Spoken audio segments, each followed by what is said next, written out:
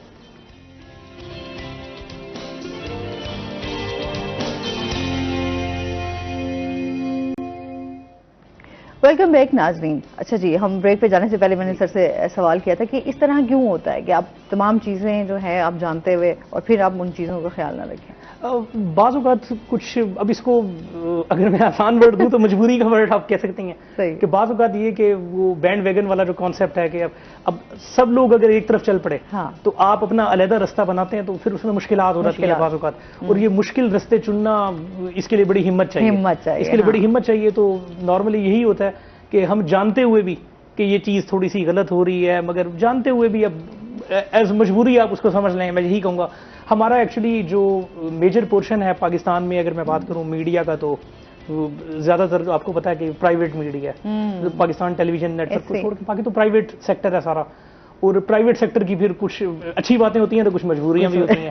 تو پھر آپ وہاں پر بہت زیادہ ڈیویٹ بھی اچھائی اور برائی دونوں چل رہی ہے. بالکل, تو وہ ڈیویشن وہاں پر تھوڑا سا مشکل بھی ہو رہا تھا بعض اوقات کے. تو صحافت کو ویسے سر کس اس پہ دیکھتے ہیں ابھی آپ ریسنٹلی اگر ہم تمام ایکٹیویٹیز اور اس ٹائم ہمارے جو مسائل چل رہے ہیں ملک کی اور سیاسی صورتحال بھی تمام چیزوں کو مد نظر رکھتے ہوئے دیکھیں ان تمام چیزوں میں میرے خیال میں ایک صحافی کا کردار ماضی کی نسبت کہیں زیادہ بڑھ گیا ان حالات میں, جہاں پر لوگ مایوس ہیں, جیسے بھی اون بھی ذکر کر رہے تھے کہ ایک وقت کی روٹی کھانا لوگوں کے لیے مشکل ہو رہا ہے, اور ملٹیپل ایشوز ہیں لوگوں کے لیے, اور ان ملٹیپل ایشوز میں ٹاپ پریورٹی پہ ان کی معیشت ہے. تو ایسی صورت میں میں یہ سمجھتا ہوں کہ صحافی کا کردار ماضی کی نسبت کہیں زیادہ بڑھ گیا کہ آپ نے اب قوم کو ایک ہوپ بھی دینی ہے.